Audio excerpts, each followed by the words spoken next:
ജയിക്കുമായിരുന്നു. എന്താ കാര്യത്തിന് സംശയം? അദ്ദേഹം വടകരയിൽ മത്സരിച്ചാൽ ജയിക്കുമായിരുന്നു എന്നുള്ള കാര്യത്തിന് ഒരു സംശയവും വേണ്ട. അദ്ദേഹം വടകരയ്ക്ക് ഇഷ്ടപ്പെട്ട ജനപ്രതിനിധിയായിരുന്നു.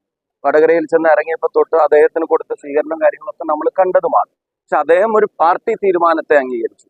പാർട്ടിക്ക് വേണ്ടി ഒരു ഫൈറ്റ് നടത്താൻ വേണ്ടി പാർട്ടി പറഞ്ഞപ്പോൾ എനിക്ക് കുറച്ചും കൂടെ കംഫർട്ടബിൾ ആയിട്ട് ഇവിടെ നിന്നാൽ ജയിക്കാൻ കഴിയുമെന്നുള്ള ഉറപ്പോ അദ്ദേഹത്തിന്റെ സ്ഥാനോ മാനത്തിനോ അപ്പുറത്തേക്ക് പാർട്ടിക്ക് ഒരു അനിവാര്യത വന്നപ്പോൾ ആ തീരുമാനം ഉൾക്കൊണ്ട് അദ്ദേഹം തൃശ്ശൂരിൽ പോയി വലിയൊരു ഫൈറ്റ് നടത്താൻ തീരുമാനിച്ചു.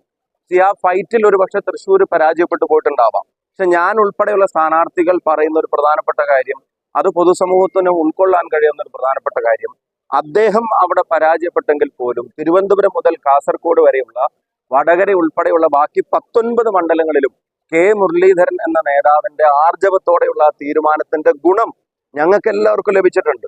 ഒരു സ്ഥാനാർത്ഥി എന്നുള്ള നിലയ്ക്ക് എനിക്ക് നിസ്സംശയം അത് പറയാൻ പറ്റും. ഇപ്പൊ ഞാൻ അവിടെ ചെന്നപ്പോ എന്നോട് അവിടുത്തെ ആൾക്കാർ പറഞ്ഞത്, നിങ്ങൾ ഇവിടെ വന്നതിനുള്ള സ്നേഹം മാത്രമല്ല, അവിടെ തൃശ്ശൂർ ഒരു ഫൈറ്റിന് മുരളിയേട്ടൻ പിന്നെ ധൈര്യത്തോടെ ഇറങ്ങി തിരിച്ചതിനുള്ള പിന്തുണ കൂടിയാണ് നിങ്ങൾക്ക് തരുന്നതെന്ന് എന്നോട് വടകരക്കാർ പറഞ്ഞിട്ടുണ്ട്. അദ്ദേഹം വടകരയിൽ മത്സരിച്ചാൽ എന്തായാലും ജയിക്കുമായിരുന്നു, ഒരു സംശയവും ആ കാര്യത്തിനില്ല. അപ്പം അദ്ദേഹം പാർട്ടിക്ക് വേണ്ടിയാണ് അത്തരം ഒരു തീരുമാനമെടുത്തത്. അപ്പൊ അതിന് പിന്നെ തക്കതായ തീരുമാനങ്ങൾ പാർട്ടിയുടെ ഭാഗത്തുനിന്നുണ്ടാവും. പിന്നെ പൊതുപ്രവർത്തന രംഗത്ത് നിന്ന് മാറി നിൽക്കുക എന്ന് കെ മുരളീധരനെ പോലും